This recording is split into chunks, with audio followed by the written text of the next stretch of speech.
Ça fait 4 victoires de suite pour l'OM, 3e victoire de suite en championnat, hier contre Lorient. Il se passe quelque chose? Il se passe quelque chose parce que quand on change d'entraîneur, on a du mal à trouver une équipe équilibrée. Et là, depuis qu'il est arrivé, Gattuso impose un peu sa manière de voir le football différemment et ça suit au fur et à mesure. Ça déteint sur le joueur et puis il arrive d'avoir des très belles séquences de jeu. Les buts ne sont pas des buts au hasard. On voit que ça a été travers J'ai l'impression l'entraînement. que Gattuso, il vous plaît bien. Un peu le mental que j'ai, quoi. C'est-à-dire, c'est un gagneur. Et puis en même temps, il apporte un peu un vrai souffle. Même s'il y a des difficultés, il est là, et il répond. Et puis les joueurs sont très attentifs à ce qu'il a envie de donner sur le terrain, quoi. Malgré tout, Basile, au départ, tu parles de nouveau souffle. C'est vrai que ça a mis du temps à venir parce que les résultats n'étaient pas bons. Et je crois après le match de Strasbourg, il était à 5 points sur 21 possibles. Et là, c'est vrai qu'il y a eu le match de l'Ajax. Qui a déjà qualifié l'OM pour soit le barrage d'Europa League, soit la première place, mais ça on verra ça jeudi. Et puis derrière, l'enchaînement, 3 victoires de suite. Ouais, ça fait quand même pas longtemps qu'il est là. Ouais. Donc au début, c'est très difficile de mettre son empreinte. Et puis là, au fur et à mesure, il a pu décortiquer avec son staff. Il travaille avec des techniciens et tout le staff ont permis aussi aux joueurs de prendre confiance à eux. Tu les as sentis traumatisés après tout ce qui s'est passé depuis le début de saison, changement d'entraîneur, la relation difficile avec les supporters. Est-ce que tu as senti que des joueurs avaient perdu pied et que là, en effet, Gattuso a réussi à leur remettre le cerveau à l'endroit?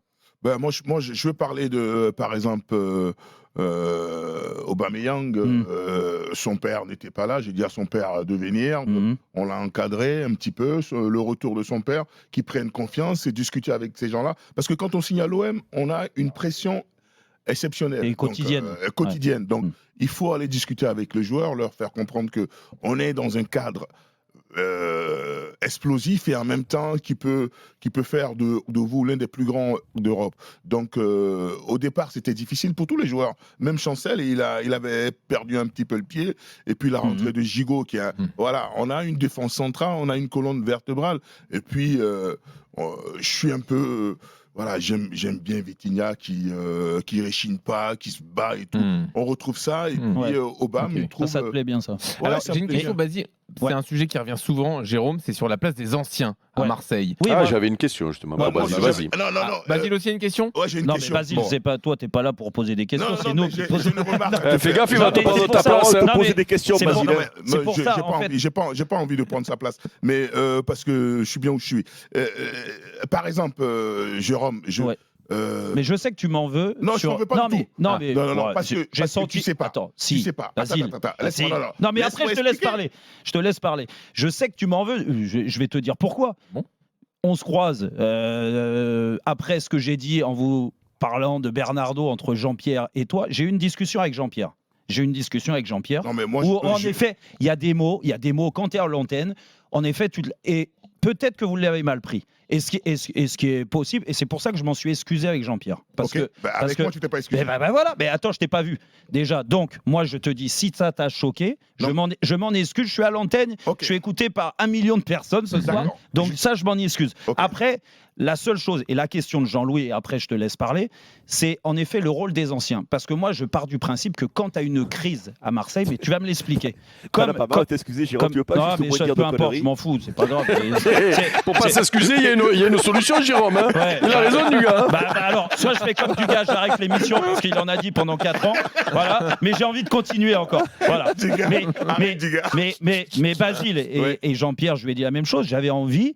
Et moi, je pars du principe. Après, je n'ai pas la même personnalité, peut-être. Mais quand tu as un rôle dans un club aussi important et que vous êtes des légendes dans ce club-là, pourquoi vous n'avez pas pris la parole pour essayer de calmer les choses? Mais tu ne peux pas calmer les choses où les mecs sont en cagoule, qu'ils attaquent un quart.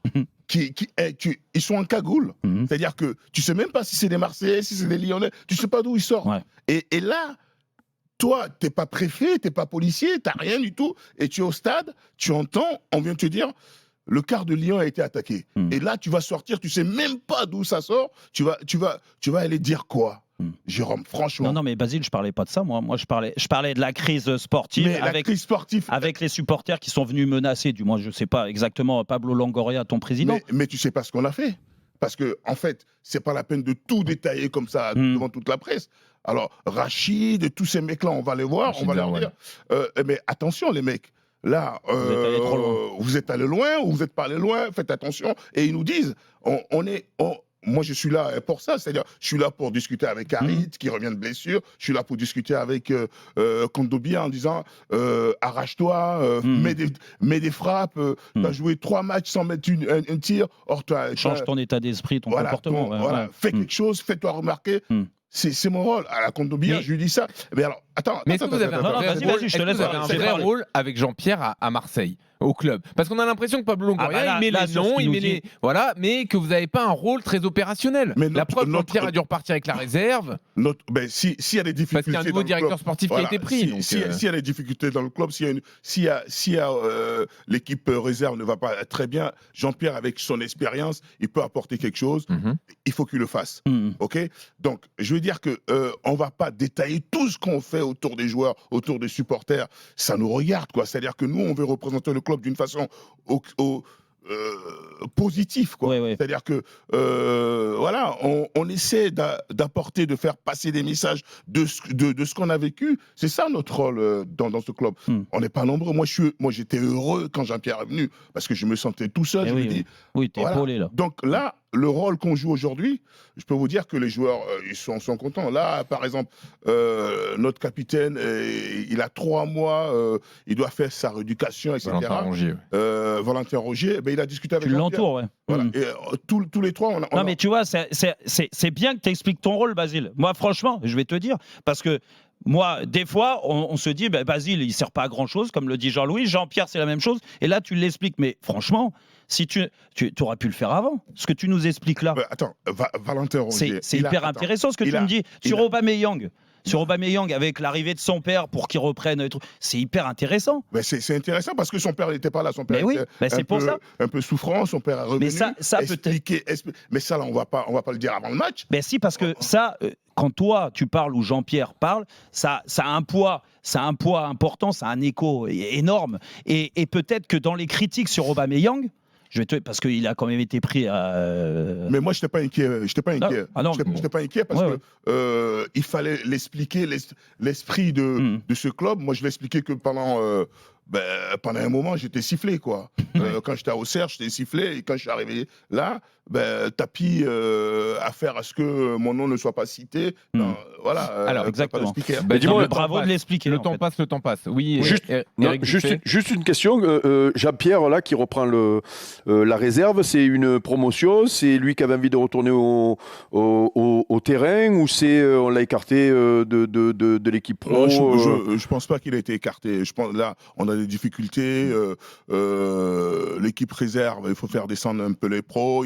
Jean-Pierre a de l'expérience, a des qualités. Donc voilà, il y a eu une discussion entre eux, lui et le président. Bon, je pense pas que c'est. Ok. Voilà. Alors, attends, 2 minutes.